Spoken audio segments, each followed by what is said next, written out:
CM Revanth రెడ్డిపై BJP నేత కాసం Venkateswarlu fire అయ్యారు. బీసీలపై ఆయన కపట ప్రేమ చూపిస్తూ ఇప్పుడు ఢిల్లీలో ఆందోళన చేయడం ఏమిటని అన్నారు. కాంగ్రెస్ సర్కారు తీరును ప్రజల్లోకి తీసుకెళ్తామని కాసం వెంకటేశ్వర్లు చెప్పారు. దీనికి ఎవరు కారణం? ఏలినటువంటి కాంగ్రెస్ పార్టీ కాదా? ఏలినటువంటి బీఆర్ఎస్ పార్టీ కాదా? ఇది రేవంత్ రెడ్డికి తెలియదా? కేసీఆర్కి తెలియదా?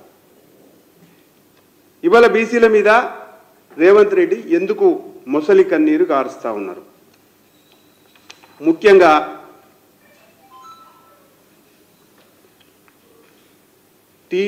కాంగ్రెస్ పార్టీ ఎన్నికలు ఎప్పుడైతే వచ్చినాయో జాతీయ కాంగ్రెస్ పార్టీ ఉదయపూర్ డిక్లరేషన్ చేసింది.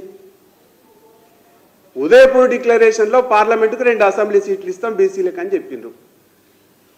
కాంగ్రెస్ పార్టీ రేవంత్ రెడ్డి గారు మాననీయ గౌరవ ముఖ్యమంత్రి రేవంత్ రెడ్డి గారి నాయకత్వంలో పిసిసి ప్రెసిడెంట్ అప్పుడు తెలంగాణకు 22 సీట్లు ఇచ్చిండు. వాస్తవానికి ఎన్ని సీట్లు రావాలి? 34 రావాలి.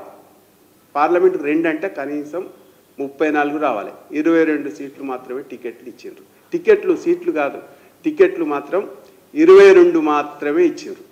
22లో కూడా వాళ్ళకు లాజిక్ చాలా లాజిక్ ఉంటుంది. మేము ఓడిపోతాం, ముస్లిం ప్రాతినిధ్యం ఉన్నటువంటి పాత బస్తీ సీట్లే 8 సీట్లు ఇచ్చిండ్రు. ఇది కాంగ్రెస్ పార్టీ యొక్క దుర్నీతి, రేవంత్ రెడ్డి యొక్క దొంగ నీతి, బీసీల పట్ల కపట ప్రేమ. ఇంతకంటే నిదర్శనం ఇంకొకటి ఉండదు.